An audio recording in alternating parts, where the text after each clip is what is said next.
Hello, everyone. This is Arcacia with PAACH, Peoria Area Association of Christian Homeschoolers, and we're here to talk again about convention. It's coming up in a little over a month. Registration is currently open for early registration. If you're a PAACH member, you can hop on over to our website and find out more information about that and register online for the convention. If you're not a PAACH member, we also have an option there for you too if you're not a PAACH member. So go over to the website, find out more information. Tonight, we're actually talking with my husband, James, who's president of PAACH, and we're here with another couple, Joe and Andrea Dinner. They're some workshop speakers at our convention. Go ahead.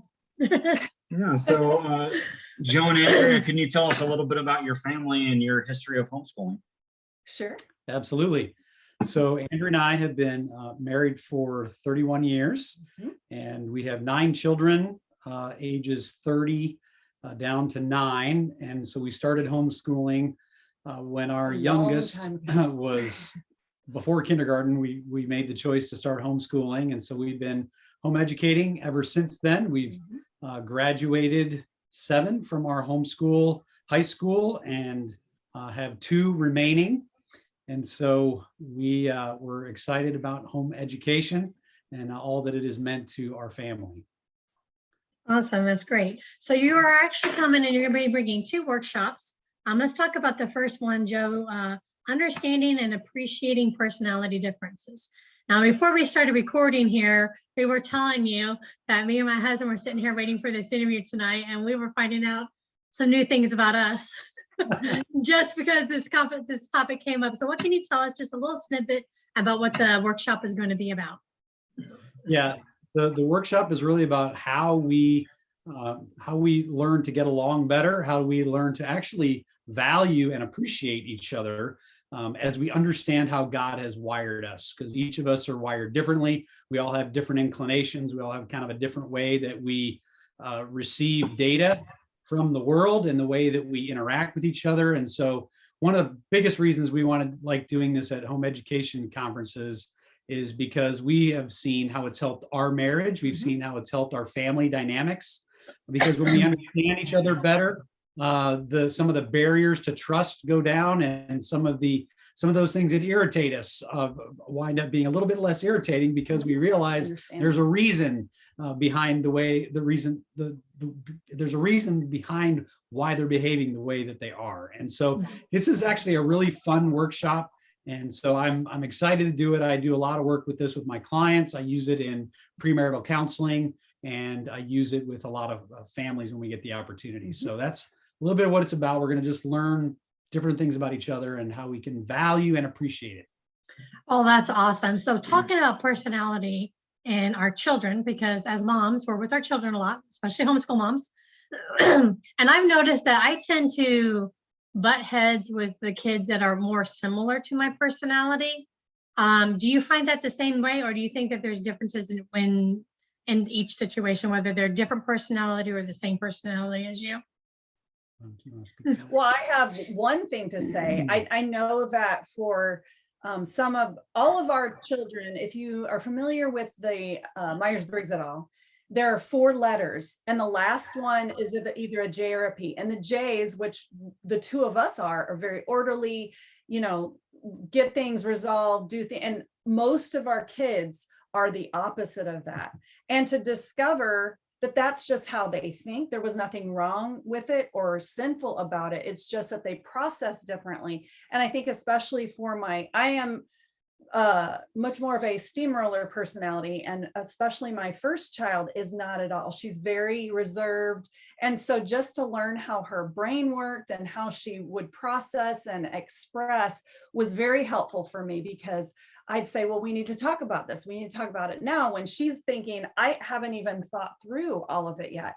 So there's a lot of different ways to learn how to give each other leeway in the way that they think, because with something that I might think about in 10 seconds, it may take someone else a lot longer to process that. And there's nothing wrong with either way. It's just a difference. And to be able to be patient with one another and how you think and how you process. So I don't teach it. I just have learned a lot from him. I would say specifically to your question about butting heads with people that are like you, I think that has a lot to do with the fact that we see things in those people that remind us of ourselves and that we don't necessarily like about ourselves. And so a lot of times those things rub us the wrong way because we're frustrated that our child is behaving that way because we don't like it, when we behave that way. I think that's a big source of why the people that are like us, we sometimes confront. But the opposite side of that is when people act in a way that we just do not understand at all.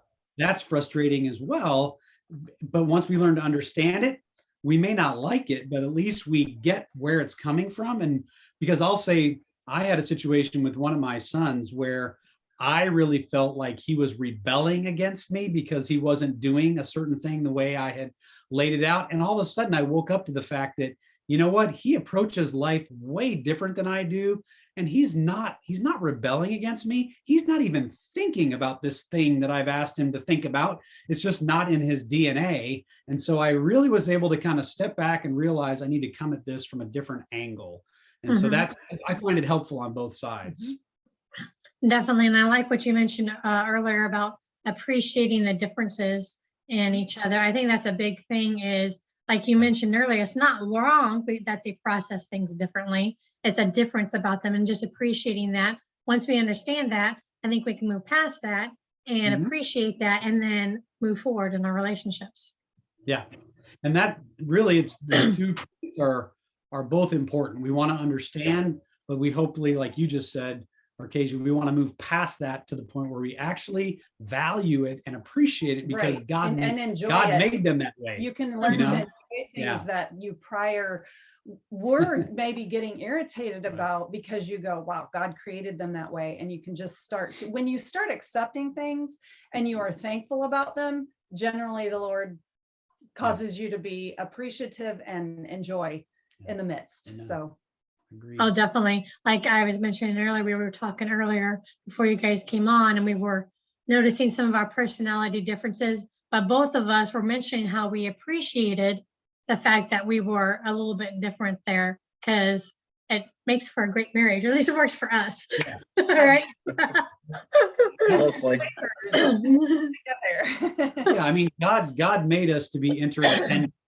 And I think that's one of the reasons why opposites attract is because we really do like the things about that person with a spouse that we don't have.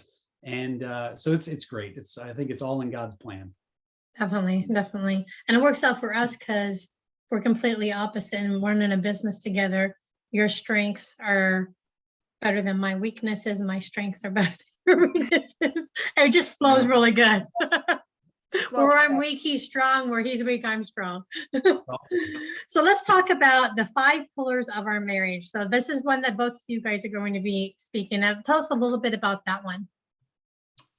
Yeah. So this, the genesis of this was years ago. It was our 15th anniversary actually, and I was being interviewed for licensing with a particular denomination, and they asked us about our marriage, and we both rated our marriage really highly. And after that interview, we got in the car to head off. Actually, we were going on an anniversary trip, and we began to talk about, well, what is it that has made our marriage so meaningful and so rich? And we began to think about that.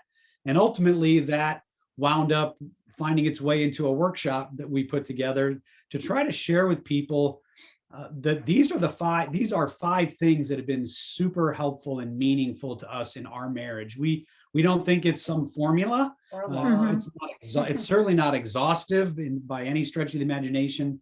But these are things that have been super helpful to us that are rooted in strong biblical values and good solid doctrine.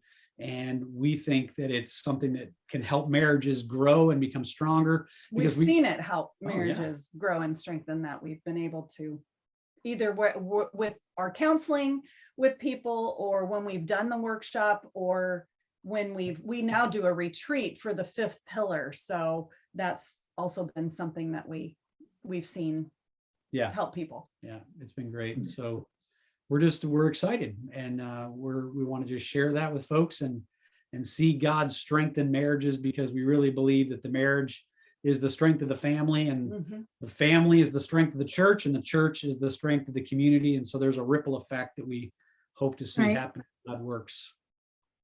Yeah, when we first got married, one of the things that we kind of determined between us is that we would try to find a conference or a class of some sort to go to at least once a year to work on our marriage in order to build something. And I think that it was really good for us to do because it helped us to lay the foundation for everything that we enjoy about each other now. And I'm really excited to have a class like this at our convention because it's been a while, I think, since we've done some marriage topics.